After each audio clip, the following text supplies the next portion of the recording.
आमाच्या विशेष बुलेटिनमध्ये आपलं स्वागत आहे. पाहूया विशेष बातमी.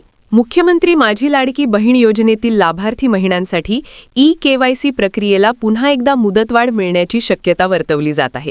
सध्या 31 डिसेंबरपर्यंत दिलेली मुदत संपली असली तरी अनेक लाभार्थी महिलांची ई-केवायसी अद्याप पूर्ण झालेली नाही. त्यामुळे आता 31 जानेवारीपर्यंत मुदतवाढ दिली जाणार असल्याची चर्चा सुरू आहे. मात्र याबाबत जिल्हा महिला व बालविकास कार्यालयाला अद्याप कोणताही अधिकृत आदेश प्राप्त झालेला नाही. त्यामुळे लाभार्थी महिलांमध्ये संभ्रमाचे वातावरण आहे.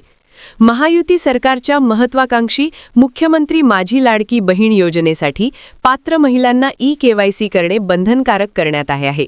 या प्रक्रियेला 18 सप्टेंबरपासून सुरुवात झाली होती. सुरुवातीला 18 नोव्हेंबरपर्यंत मुदत देण्यात आली होती.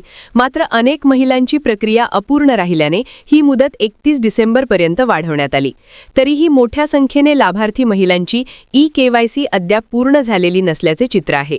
ग्रामीण भागात इंटरनेटची समस्या, तांत्रिक अडचणी, माहितीचा अभाव तसेच कागदपत्रांतील त्रुटींमुळे अनेक महिलांना ई-केवायसी करता आलेली नाही.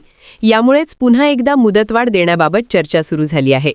योजनेत पारदर्शकता राखण्यासाठी आणि केवळ पात्र लाभार्थींनाच आर्थिक लाभ मिळावा या उद्देशाने ई-केवायसीची अट घालण्यात आली आहे.